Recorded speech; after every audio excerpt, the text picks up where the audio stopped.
juin 2015, salle des fêtes de Montauville. À la demande du président de Tourisme et Loisirs, M. Sylvain Savicki, et de M. Eric Elbelman, responsable de cette exposition, je vais m'efforcer de satisfaire votre curiosité. Plus de 22 ans de présence au Vol-Prêtre et à la Maison du Père Hilarion m'ont permis de rencontrer de nombreux touristes venus se documenter et se recueillir sur les tombes de leurs disparus, souvent des grands-pères. Il y a une douzaine d'années, les enfants des rescapés de cette guerre étaient nombreux à effectuer ce pèlerinage. Vous raconter la chronologie des combats serait fastidieux. Des personnes ici présentes seront plus qualifiées. Je ne suis pas un historien, mais un homme simple qui a essayé de rendre service.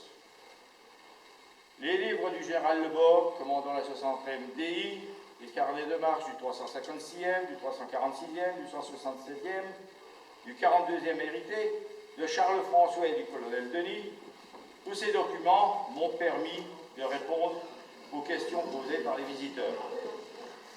Par contre, une réflexion que je me suis posée concernant cette guerre m'ont quelquefois surpris et troublé.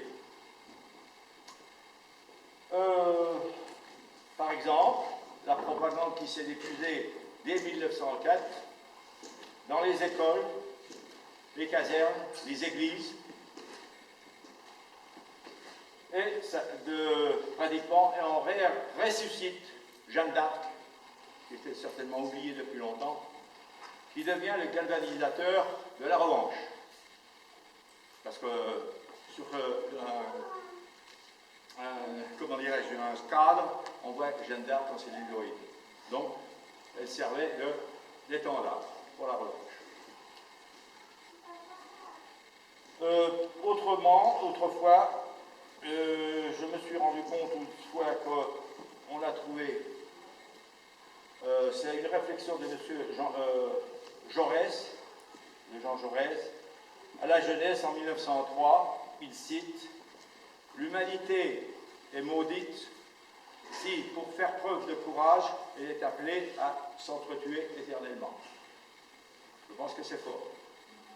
Et on a constaté que, dans un article de l'Est républicain, que les affiches de la mobilisation générale avaient été imprimées en 1904. Je me pose la question, n'aurait-on pas, au cours de ces 10 années, trouvé une solution plus diplomatique? C'est-à-dire qu'on aurait pu des fois s'arranger autrement que de déclencher une guerre. A-t-on inquiété les politiques, les généraux responsables à la fin de la guerre? Ça, on n'a pas trop de souvenance. Les fusillés, pour l'exemple de Fliré ou Montauville, courrier de Mme Vincent qui raconte le 5 août 1915 un triste événement a lieu à Montauville.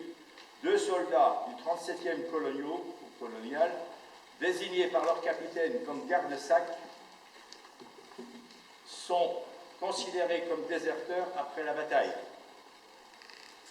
Il se trouve que le capitaine a été tué pendant les combats, un revient gradé, ils ont fait un état des lieux, on a dit que le gars là, ils n'ont pas l'air d'être beaucoup fatigués, et parmi les coloniaux, c'était souvent maghrébins ou noirs d'Afrique. Un peu analphabètes sur les bords, en grande partie, ils n'ont peut-être pas pu s'expliquer, on les a fusillés. Et tout près d'ici, à Montauville, au Moulin. Ça, c'est un exemple aussi qu'on n'en parle pas trop, mais les fusillés sont fusillés. L'an dernier, j'ai accueilli 2 artistes allemands de Karlsruhe. Ils sont venus à la maison forestière, ils étaient hébergés. Ils ont été filmés dans les tranchées allemandes. Ils ont déclamé des textes, ils ont fait certainement des discours, des tâches comme ça, toujours sur les lieux du combat. Ils m'ont laissé un texte. Le texte, il est de M. Ernst Toller. J'ai fait faire une traduction par des professeurs allemands. Si vous voulez, je peux vous en lire une grande partie. c'est écrit en français, c'est un peu triste, tristounet, mais ça reflète bien ce qui se passait dans les tranchées. Cadavre au voile près.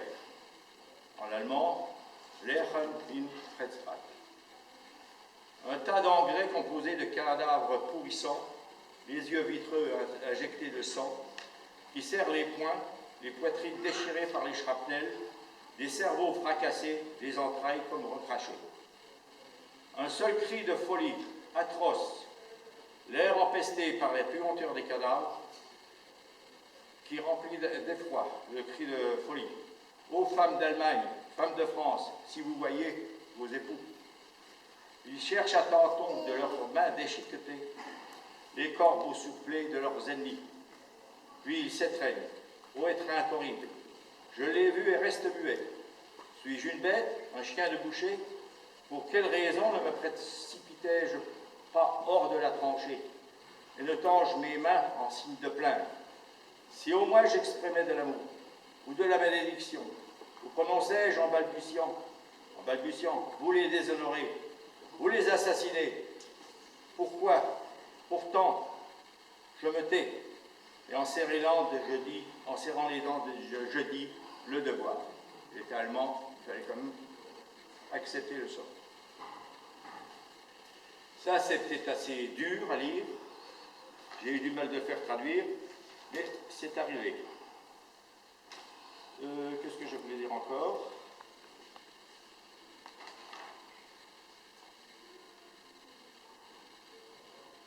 Alors, je dis que de toute façon, n'aurait-on pas, au cours de ces 10 années, de 1904 à 1914, adopté une solution plus diplomatique? Et je pose la question, a-t-on inquiété les politiques, les généraux, à la fin de la guerre? Ceux qui étaient un peu responsables du massacre. Alors, j'ai parlé des fusillés.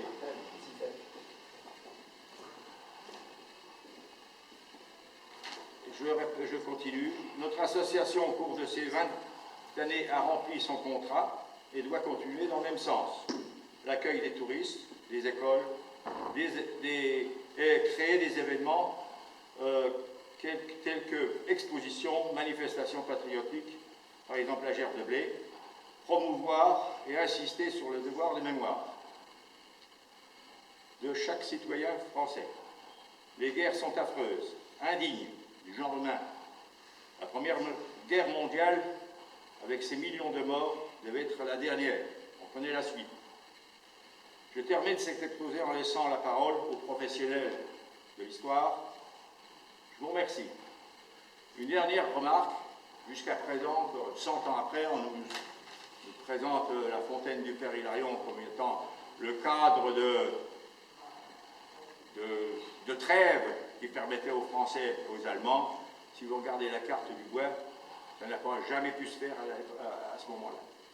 Le fait qui a été signalé, c'était déjà le 10 novembre 1914, reproduit par le chroniqueur de Pont-à-Mousson, M. Bernardin, daté du 14 novembre. La maison forestière en territoire allemand. Et les Français n'avaient pas quand même à monter le ravin pour aller chercher de l'eau. Il y avait Montauville qui pouvait leur fournir. Voilà. Donc la légende, elle persiste. Elle est à nouveau dans le guide Michelin 2012, 2002 ou 2003. Le guide touristique de la Fédération française de randonnée pédestre continue à citer ces fameux. Donc c'est une légende, mais le fait réel, ça s'est passé à 500 mètres de là. Quand il y a eu des tranchées, pas des tranchées, des barbelés qui ont séparé les deux clans, et je pense que du côté allemand, il y avait encore des Lorrains qui parlaient couramment la langue française. Donc il y a pu avoir, comme on dit, des échanges en paroles et en actes. C'est-à-dire que de temps en temps, l'Allemand qui avait besoin d'un peu d'eau, c'était en territoire français, on leur proposait éventuellement de venir remplir la guerre. Voilà. Et à partir de là, dans la deuxième quinzaine de décembre, quand la maison a été reprise aux Allemands, a passé un journaliste du journal Le Miroir, il a pris des photos, et puis il a commencé à raconter sa petite histoire. Le journal comme celui-ci, bon, il fait le tour de France, hein. Ça a été diffusé un peu partout, ça a été repris par les brancardiers américains, ça a été repris, enfin, encore maintenant, c'est la légende. Voilà. Mais ça ne s'est pas passé chez nous, à la maison forestière. Mais des légendes, je pense qu'il y en a eu tout le long du front. Et ma réflexion encore personnelle, ça permettait aux bourgeois de Paris de ne pas trop s'en faire. Voilà. Je vous remercie.